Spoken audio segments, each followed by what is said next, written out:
নেগ্রোমের ৬ জন ৮ জন বলবো আমি এটা। একটা বাথরুম ইউজ করলে আপনার অনেক তো সময় লাগে, ৭-৮ জন একসাথে তো।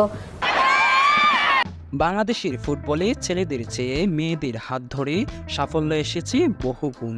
২০১০ সালে শুরুর পর থেকে ২০২৫ সালের এখন জুলাই পর্যন্ত বাংলাদেশ নারী দল খেলেছে ফিফা স্বীকৃতি ৭০টি ম্যাচ।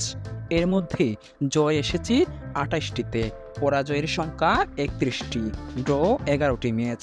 জয়ের হার শতকরা ৪০%। তাছাড়াও সাফ চ্যাম্পিয়নশিপে ৭ বার অংশগ্রহণ করে ২ বার চ্যাম্পিয়ন হয়েছে এই বাঘিনীরা।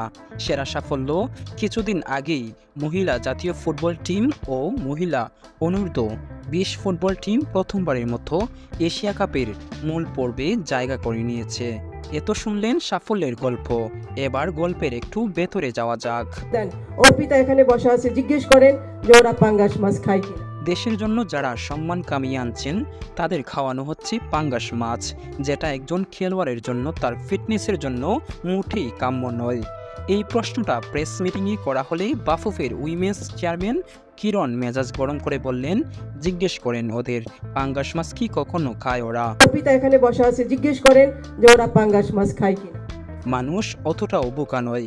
একজন চেয়ারম্যানের সামনে কোনো খেলোয়াড়ই তার মুখের উপর সত্য বলবে না, কারণ কোনো খেলোয়াড় স্কোয়াডে জায়গা পেতে হলে একজন চেয়ারম্যানের হস্তক্ষেপ খুবই গুরুত্বপূর্ণ। এত গেল পাঙ্গাসের কথা। প্রথম আলোতে ঋতুপর্ণা চাকমা ও তহুরা সাক্ষাৎকারের উঠে এলো হৃদয় বিদারক একটা জুলুমের ঘটনা। নেগ্রোমের ৬ জন ৮ জন বলবো আমি এটা। সাক্ষাৎকারের প্রশ্নের উত্তরে ঋতুপর্ণা চাকমা বলছিলেন, একটা রুমে ৬ থেকে ৮ জন একই সাথে থাকতে হচ্ছে। নেগ্রোমের ৬ জন ৮ জন বলবো আমি এটা। ঋতুপর্ণার উত্তরটা একটু থামানোর চেষ্টা করেছিলেন তহুরা, কিন্তু ঋতুপর্ণা কোনো প্রতিপক্ষকে ভয় করেন না। ৬ জন ৮ জন বলবো আমি এটা। ঋতুপর্ণা বললেন, না এটা বলবো, এটা সবাই জানুক। একটা বাথরুম ইউজ করলে আপনার অনেক তো সময় লাগে, ৭-৮ জন একসাথে তো অনেক সময় ৮ জনের জন্য একটা বাথরুম ইউজ করা হয়, এটা মোটেও সহজ নয়। ঘুমানোরও একটা সমস্যা হয়ে যায় যে ঠিকঠাক ঘুম হয় না, তবুও মেয়েরা মাঠে নিজেদের সেরাটা দিয়ে সাফল্য ছিনিয়ে আনছে, অথচ এখনও বাফুফের টনক নড়েনি। কোটি কোটি টাকা কোথায় যাচ্ছে?